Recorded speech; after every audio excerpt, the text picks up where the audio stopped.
स्वागत आपका। चलिए आज जो हमारी टॉपिक होगी, दरअसल आप देख सकते हैं यहाँ पे जो न्यूज बना हुआ है, यहाँ पे द हिंदू का जो है यहाँ पे न्यूज है, उसमें लिखा हुआ है, आप देख सकते हैं। इसमें कहा गया है कि Himachal Pradesh raises minimum age of marriage for the women from 18 to 21 year. अब क्या किया गया है, यहाँ पे हिमाचल प्रदेश के द्वारा जो है यहाँ पे एक कानून पारित किया गया है। किसके द्वारा? तो हिमाचल प्रदेश के जो विधानमंडल है उसके द्वारा ये कानून को जो है ना पारित किया गया है। ये क्या है, मैं आपको डिटेल में समझाऊं तो ये बाल विवाह जो है निषेध को लेकर ये कानून है, जो कि आप देखेंगे केंद्र सरकार का इससे पहले जो है 2006 का कानून चल रहा है। अंतिम जो कानून था 2006 का कानून चल रहा है, जिसमें आपको पता है कि 18 जो है मिनिमम जो है एज रखा गया था महिलाओं के लिए, और पुरुष के लिए जो है 21 ईयर का जो है यहाँ पे क्राइटेरिया दिया गया है। इसमें कुछ जो है चेंज यहाँ पे किया गया है, किस कहाँ पे? तो हिमाचल प्रदेश के द्वारा। वो क्या चेंजेस है इसको हम लोग बारी बारी से भी समझने का प्रयास करेंगे। और ये कब, इसका इतिहास कब से चालू हुआ, ये जो हम लोग कानून बनाना चालू किए कि बाल विवाह जो है होना नहीं चाहिए हमारे समाज में, और क्यों नहीं होना चाहिए, इन सारे पक्षों को आज समझने का प्रयास करेंगे। आपको पता होगा हमारे यहाँ आज भी कई सारा समाज ऐसा है जहां पे आप 18 साल से पहले बच्चों का विवाह कर दिया जाता है, जिससे कई सारे तकलीफों का सामना करना पड़ता है उन बच्ची को, क्योंकि वो कभी आमतौर पे जब वो 18 साल से पहले वो जब विवाह कर दिया जाता है उनका, तो एक चीज जो है आप देख सकते हैं, कोई उनके अधिकार से छीन लिया जाता हो सकता है, कुछ अपवाद हो सकता है, लेकिन एक बात तो आपको तय ये चीजें आपको मालूम होगी कि 18 साल से पहले विवाह जिस बच्चे का हो जाता है, जिस बच्चियों का हो जाता है, वो हायर एजुकेशन से क्या हो जाती है, वो वंचित हो जाती हैं, जिसको लेकर तमाम तरह के वो प्रॉब्लम को फेस करती है जब तक वो अपने लाइफ को, जब तक अपने जीवन को स्पेंड करती है। तो आप समझ सकते हैं इसे तमाम तरह के प्रॉब्लम उनको फेस करना पड़ता है। अगर हम 18 साल के बाद जब उनके विवाह करते हैं, जब विवाह का उम्र जो है अगर बढ़ाया जाता है, तो आगे चल के वो क्या हो सकती है, पढ़ाई लिखाई करके वो सशक्त बन सकती है, इंडिपेंडेंट हो सकती है, किसी पर डिपेंडेंसी, किसी के ऊपर निर्भर न रहना पड़े, ये चीजें वो सब कर सकती है। लेकिन हम क्या करते हैं, हमारे समाज में 18 साल से विवाह कर देने के पश्चात क्या होता है, उनको कई सारा समस्याओं का सामना करना पड़ता है। आपको पता होगा जब 18 साल से पहले जब बच्चों का विवाह होता है, तो उसको, जब महिलाओं को खास तौर से आप देखेंगे कि जब वो प्रसव पीड़ा में होती है, जब वो प्रेगनेंसी के दौरान होती है, तो किन तरह के प्रॉब्लम को उनको सामना करना पड़ता है, जो कि आप समझ सकते हैं। एक बच्चे जो कि एक खुद बच्ची है, वो इसके बावजूद भी उसको एक बच्चे का जन्म देना और सारी चीजें, ये समझ सकते हैं कितना ज्यादा कष्टदायक हो सकता है। इसीलिए उनके हेल्थ को लेकर भी, उनके स्वास्थ्य को लेकर भी जीवन भर समस्याएं बनी रहती है। तो ये तमाम तरह के जो है कारण है, अगर हम बाल विवाह को नहीं रोकते हैं तो ये तमाम तरह के प्रॉब्लम उसे फेस करना पड़ता है। हाँ, कानून हमारे पास है, आपको पता होगा 1829 से पहली बार जो प्रयास किया गया था, सॉरी यहाँ पे 19 जो है आप देख सकते हैं, ये 19, मैं अगर आपको बताऊं सबसे पहला इसका प्रयास जो किया गया था जब हमारे यहाँ पे अंग्रेजों का शासन हुआ करता था, उस समय ये पहली बार प्रयास किया गया था। ये कब का टाइम है, तो मैं आपको बताऊं तो 1929 में पहला प्रयास जो किया गया था, जब यहाँ पे हमारे शासन में लॉर्ड इरविन हुआ करते थे। लॉर्ड इरविन कौन?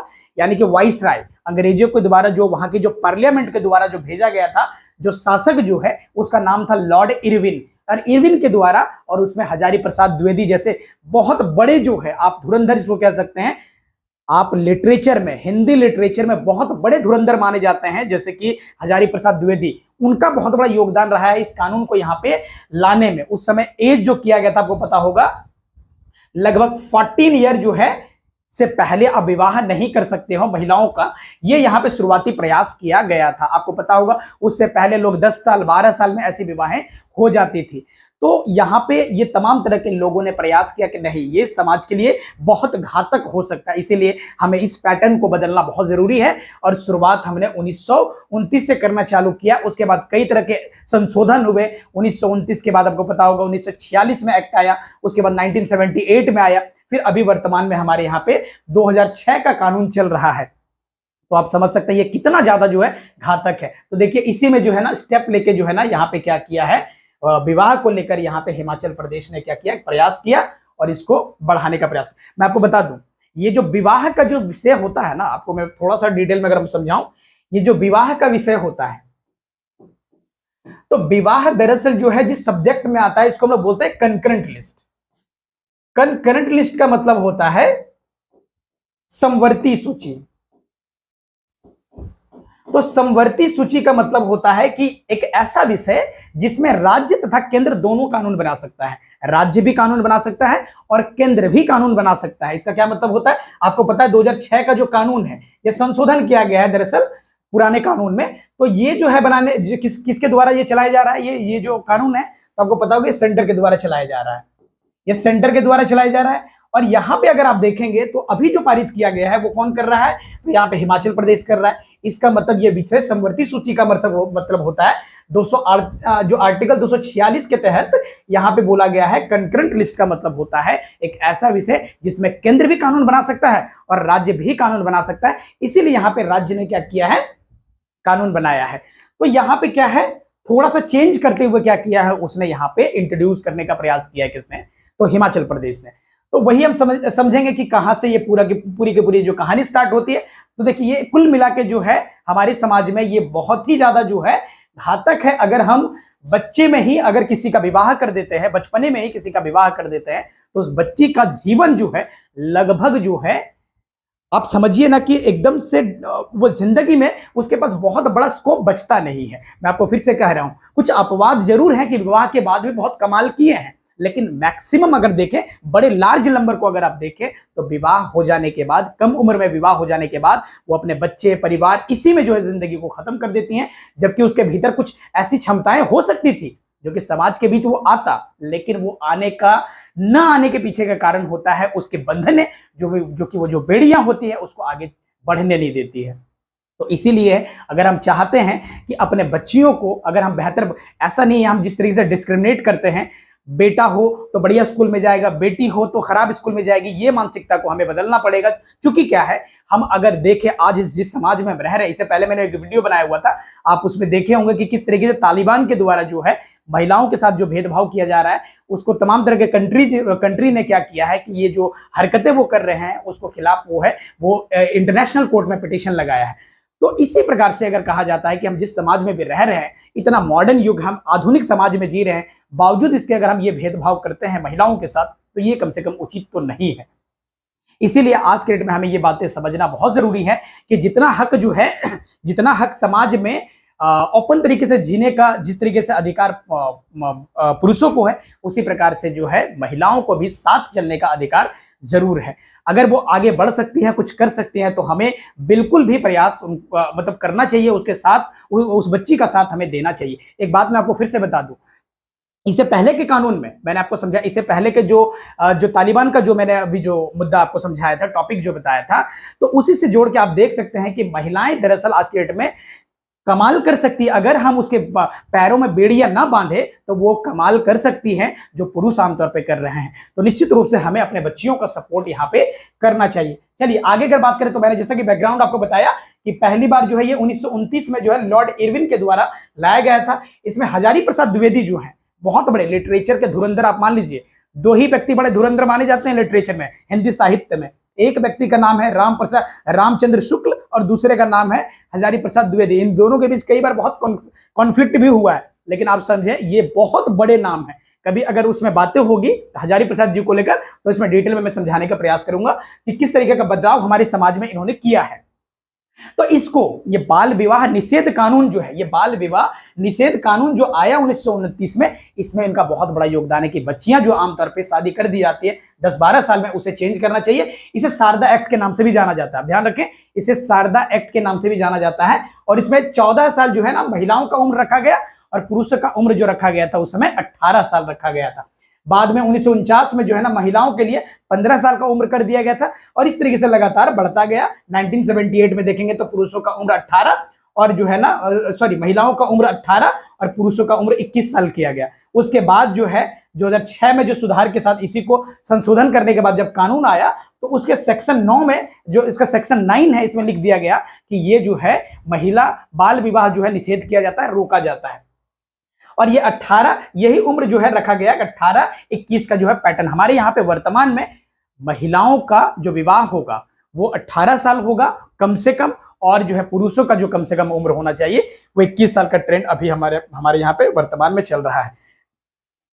इसमें जो है टॉप स्टेट के रूप में जो सबसे ज्यादा जहां पे ये मामले देखे जाते हैं वेस्ट बंगाल का नाम आता है, बिहार का नाम आता है, त्रिपुरा का नाम आता है। ये सब राज्य जो है काफी हद तक बाल विवाह अभी भी देखा जाता है, और ऐसे कई सारे राज्य हैं जहां पे ये सारी चीजें देखी जाती है। लेकिन हाँ, ज्यादा अगर देखें, ज्यादा जनसंख्या में देखें तो यहाँ ये सारे स्टेट्स जो है यहाँ पे सामने उभर के आते हैं। अगर हम आपको बताएं तो ये सारे पिक्चर्स आप देख सकते हैं जो कि बाल विवाह को संकेत करता है।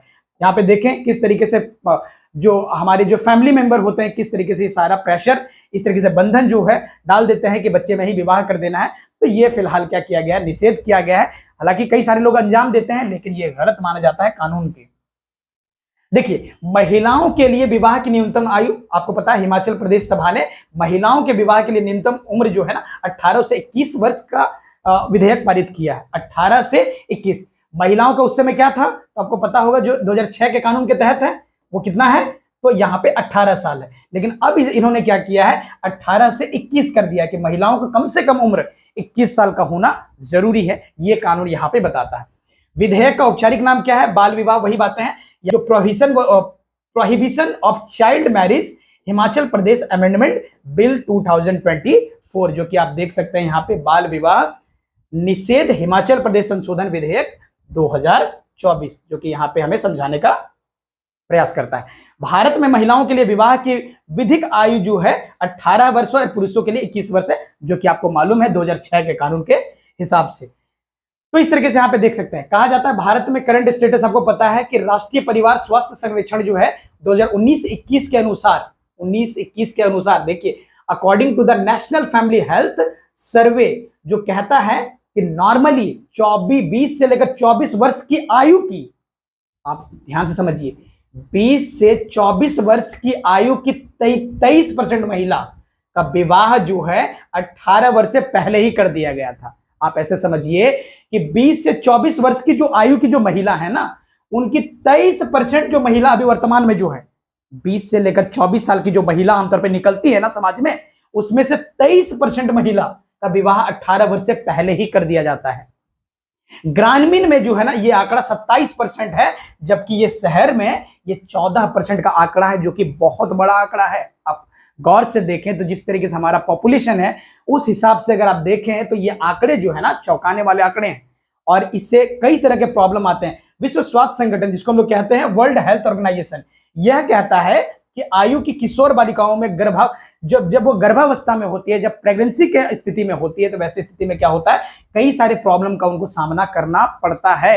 ये बातें यहाँ पे संकेत करता है कौन, तो वर्ल्ड हेल्थ ऑर्गेनाइजेशन, जिसको लोग बोलते हैं WHO। ये जो है ये संगठन साफ कहता है कि महिलाओं को बहुत तकलीफ होता है जब उसका विवाह कम उम्र में कर दिया जाता है। तो यहाँ पे संकेत देने का प्रयास यहाँ पे दिखता है। उसी प्रकार से अगर हमारे यहाँ पे देखें तो विवाह की कानूनी आयु में वृद्धि के लाभ क्या होते हैं। अगर हम ज्यादा उम्र में बच्चियों का शादी करें तो इसका फायदा क्या होता है, तो शिक्षा का अवसर मिल जाता है उनको। क्या मिलता है, जब महिलाएं शादी जब करती है, जब शादी जो है ना लेट से करती हैं, तो उसमें क्या होता है, शिक्षा में वृद्धि होता है, उच्च शिक्षा वो प्राप्त कर सकती है, वो हायर एजुकेशन को क्या कर सकती है, यहाँ पे इंप्रूव कर सकती है। हायर एजुकेशन को यानी कि जो है वो ग्रेजुएट हो गई, या फिर जो है उससे और जो है ऊपर इस तरह पे अगर मास्टर्स कर लिया, तो उन्होंने अगर ये सब अगर वो उनको ज्यादा उम्र मिल जाता है, ज्यादा शादी का उम्र मिल जाता है, तो वैसे स्थिति में महिला क्या करती है, अपने भविष्य को सेटल कर सकती है, अपने लाइफ को सेट कर सकती है, और उसके बाद विवाह होगा तो उसे किसी तरह का डिपेंडेंसी महसूस नहीं होगा। कल के डेट में आप देखते हैं ना, आए दिन जो है ना पूरा का पूरा डिपेंड महिला होती है पुरुष के ऊपर। अगर हम ये सारा चीज अगर करते हैं उनके लिए, तो उनकी डिपेंडेंसी कम होगी पुरुषों के प्रति। तो इसमें क्या होगा, फायदा क्या होगा कि महिलाओं को ये डर नहीं रहेगा कि पति हमारा कभी भी हमारे साथ टॉर्चर करेगा, हमें परेशान करेगा। तो ये खतरा कम से कम उनके भीतर कम हो जाता है, जिससे उनकी व्यक्तिगत जो है ना व्यवसायिक विकास में वृद्धि होगा। तो उसके पास फाइनली पैसे आएंगे। पुरुष जो उनके ऊपर दबदबा रखते हैं, कई बार रखने का प्रयास करते हैं, वो यहाँ पे कम होता हुआ दिखेगा। उनको जो आर्थिक लाभ होगा, जो ना जब वो जॉब करेंगे कहीं, तो उनको पैसे को लेकर जो ना फायदे होंगे। हेल्थ को लेकर क्या होगा, यहाँ पे बेनिफिट होगा। वहां पे जो उनकी हेल्थ जो है, जब कम उम्र में जब उनका विवाह किया जाता है, तो हेल्थ को लेकर जो दिक्कतें आती है, जो स्वास्थ्य में जो उनकी जो है ना कई बार जो ना जो समस्याएं आती है, वो यहाँ पे कम होता हुआ दिखेगा। आपको पता होगा एम्पावरमेंट, यानी कि जब उनके पास जब जॉब करने लग जाएंगे तो पैसे आएंगे, और जब पैसे आएंगे तो यह स्थिति में क्या होगा, आपको मैंने बताया, जिससे उनकी डिपेंडेंसी पुरुषों के प्रति जो है ना जो कम होगी, जो कि एक बहुत अच्छा संकेत है। हम प्रयास कर रहे हैं, अपने स्तर पे प्रयास करते हैं, जैसे SHG सेल्फ हेल्प ग्रुप, इसको बोलते हैं स्वयं सहायता समूह। ऐसे तमाम तरह के समाज में जो है ना आज के डेट में एक्टिव है, ये सारे लोग काम कर रहे हैं। उसका मेन मकसद ये है कि हम कैसे महिलाओं को आर्थिक रूप से सक्षम बनाएं, उनके पास जो है ना पैसे आना चालू हो जाए, जिसके वजह से क्या होगा, वो छोटे मोटे डिसीजन खुद भी ले सकती है और अपने आप को आगे बढ़ा सकती है। ऐसे प्रयास किया जा रहा है। लेकिन हाँ, हमें जो है ना ये ध्यान रखना पड़ेगा कि महिलाओं को शिक्षित किया जाए, ताकि जो है तमाम तरह के प्रॉब्लम जो महिलाएं फेस करती है वो उससे खुद से लड़ सकती है, किसी के ऊपर निर्भर ना रहना पड़े उसे। तो परिवारों में क्या होगा, स्थिरता। जब वो समझदार हो जाएगी, समझदार होकर जब उनका विवाह होता है तो क्या होता है, परिवारों में क्या होता है, लड़ाई झगड़े के जो मामले होंगे वो कम होता हुआ दिख सकता है, या यहाँ पे बताया गया है। परिवारों में क्या होगा, स्थिरता बढ़ेगा, क्योंकि पति पत्नी दोनों अधिक परिपक्व होंगे, दोनों समझदार होंगे। जब दोनों समझदार होंगे तो लड़ाई झगड़े और तमाम तरह के जो घटनाएं सामने आती है तो वो चीजें कम होता हुआ यहाँ पे दिखेगा। यह यहाँ पे रिपोर्ट यहाँ पे कहता है। सामाजिक परिवर्तन होगा, या समाज में लिंग समानता के प्रति जागरूकता को बढ़ाएगा और पारंपरिक सोच को चुनौती देगा। जिस तरीके से हम अगर समझदार होकर जब पढ़ लिख जब महिला जाती है, उसके बाद जब विवाह होगा, जब उनका उम्र जो है ज्यादा एज में जब विवाह करेंगे, तो यहाँ पे ये दिखेगा, सामाजिक परिवर्तन दिखेगा, समानता का भाव दिखेगा। ये बिल्कुल नहीं रहेगा कि यहाँ पे जैसा मैंने बताया ना, ये इससे पहले के वीडियो में मैंने बताया आपको कि किस तरीके से डिस्क्रिमिनेशन, भेदभाव महिलाओं के खिलाफ किया जाता है, कि कुछ काम फिक्स कर दिया कि महिला ही करेगी, और जो है जिसमें से कई चीजें ऐसी है जो कि आपको सोच के भी आपको लगेगा कि समाज की इस तरह की जो है ना, जो बेड़ियां जो लग गई है महिलाओं के ऊपर, वो कम होना चाहिए। क्योंकि ऐसा नहीं है कि केवल वो घरेलू काम के लिए बनी है, वो बाहर के काम भी कर सकती हैं। और ऐसे तमाम तरह के उदाहरण हमने बताए हैं आपको कि दुनिया में तमाम तरह की जगह पे जाके उन्होंने अपने छाप छोड़े हैं। जैसे कि वर्तमान में मैंने बताया कि द्रौपदी मुर्मू का उदाहरण देख लीजिए, एक दलित परिवार से आती है, छोटे परिवार से आती है, बावजूद इसके देश का सर्वोच्च पद को लेकर बैठी है। तो मैंने इसके पहले वीडियो में भी जिक्र किया था। तो इससे क्या होगा, समानता बढ़ेगा, ऐसा बातें यहाँ पे कहा गया है।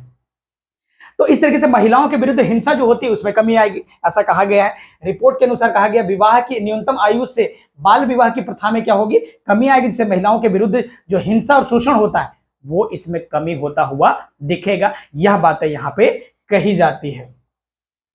तो इस तरीके से ये सारी देख सकते हैं। देखिए अभी वर्तमान में हमारे पास जो कानून है 2006 का कानून है, जिसमें 18 और 21 साल का यहाँ पे प्रावधान किया गया है।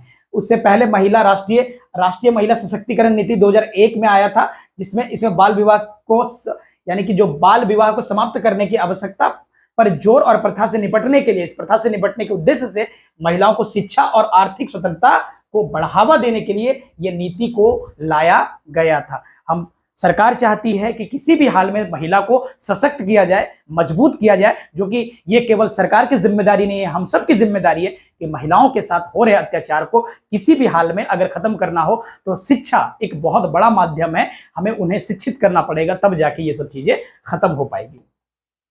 ठीक है, तो आप देख सकते हैं। तो उम्मीद करते हैं आज के वीडियो में ये सारी बातें आपको समझ में आई होगी। तो आज जो भी हमारा सेशन था, जो महिलाओं को लेकर जो बातें थी, इसमें आप ये बातें स्पष्ट रूप से समझ पाए होंगे कि हमें कम से कम एक बातें दिमाग में रख लेना है कि विवाह जब भी करे तो ये जरूर सोचे कि वो बच्ची जो है, दरअसल अगर हम जल्दी उम्र में, कम उम्र में जब विवाह कर देते हैं तो बहुत सारी चुनौतियों का उनको सामना करना पड़ सकता है। इसीलिए अगर आप जब भी विवाह करते हैं बच्चियों का, तो ये जरूर सोचें कि हमें किस उम्र में करना चाहिए। जब बच्ची हमारी परिपक्व हो जाए, ठीक तरीके से मैच्योर हो जाए, जब पढ़ लिख ले, तब अगर विवाह करते हैं तो वो अपने जीवन को ठीक से यापन कर सकती है। तो उम्मीद करते हैं आज के वीडियो में ये सारी बातें आपको समझ आई होगी। चलिए जल्द ही मिलते हैं किसी अन्य वीडियो में किसी अन्य जानकारी के साथ। Thank you so much.